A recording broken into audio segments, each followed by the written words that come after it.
Do you want to know how to get maximum benefit from doing practice questions in financial accounting?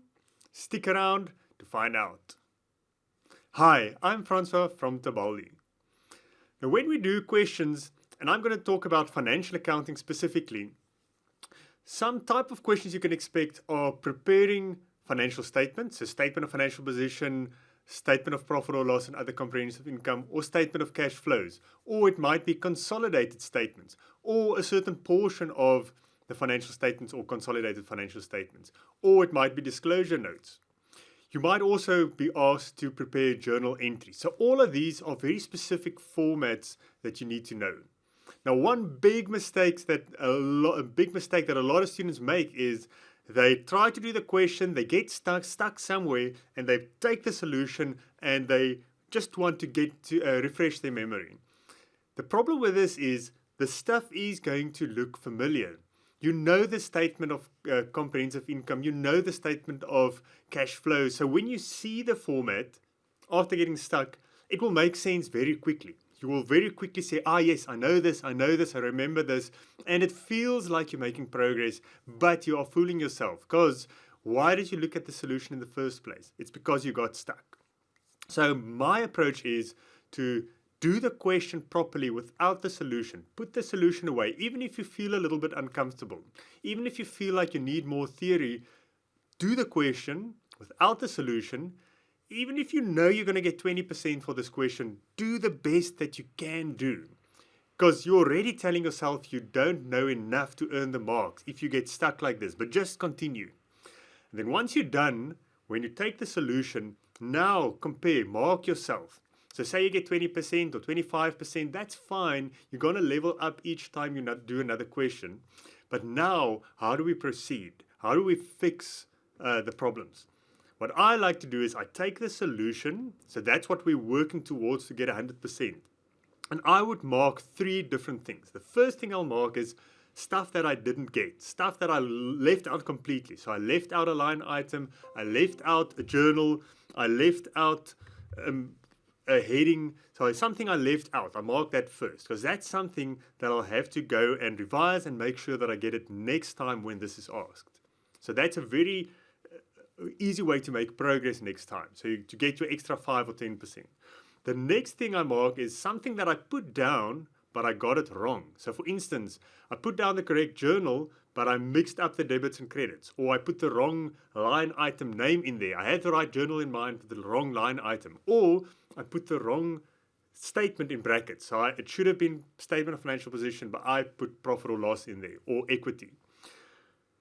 Or it could be a line item in a financial statement, but I got the name wrong or the classification wrong. So second one is I did put it in there, but I got it wrong. So that's something we can work on for next time. And you can see how you can very quickly learn something, because you've already shown that you don't know this 100%, and now you do. Next time, it's much easier to fix something if you already made the mistake yourself. Like you only break a bolt once when you do a torque wrench, and next time you are more careful to not over tighten a bolt. I'm talking about when you're working on a car or something. I've done this before. So learning from your mistakes is something that stays with you forever. Learning something from a textbook is, oh yes, I know this, obviously, and then you make the mistake in the exam. And then the third thing that you do, that you identify, is something that you did put on in your solution. You did get the line items correctly, but the amount is wrong. So you just have a calculation problem. So it might be that you just made a calculation error, you didn't add up properly, you didn't include all the numbers in the calculation, and you can also check whether you referenced your working there. But this is something that is usually less of a problem, especially if you showed your workings. You could still get, say, 4 out of 5 marks if you just made one small error. So that at least shows you don't have to redo all the theory. It's just one thing in that specific line item that you forgot to put in, or where you were negligent in the calculation itself. So those 3 things. Number 1 is identify stuff that you left out completely. So big gains there. Number 2 is something you put in there, but you got it wrong. Wrong line item, wrong classification, wrong statement. So easy to fix that, because you can now say, oh, I didn't know this. Now I do. Let's practice the next question. Last one, less of a worry, I'd say, is you got the amount wrong. You can go and find out, but don't spend hundreds of hours on this, but go and find out why did you get it wrong, and move on. So those 3 things, please go and practice this. I guarantee you, if you do it this way and you only focus on the stuff that you didn't get, those 3 things, the next time you won't get 20 again, you'll get 35%.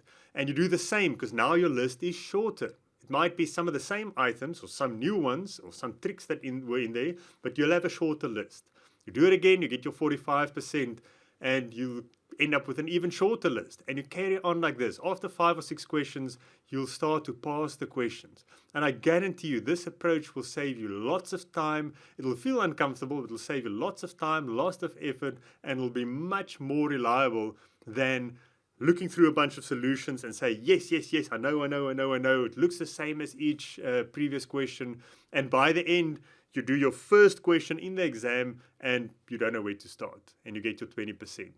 So please practice those questions without the solutions and use this approach to fix your problems. We'd love to hear from you. You can email us at queries@tabaldi.com or check out our website for our support courses, or leave a comment below if you have any questions on how to study for financial accounting. Good luck.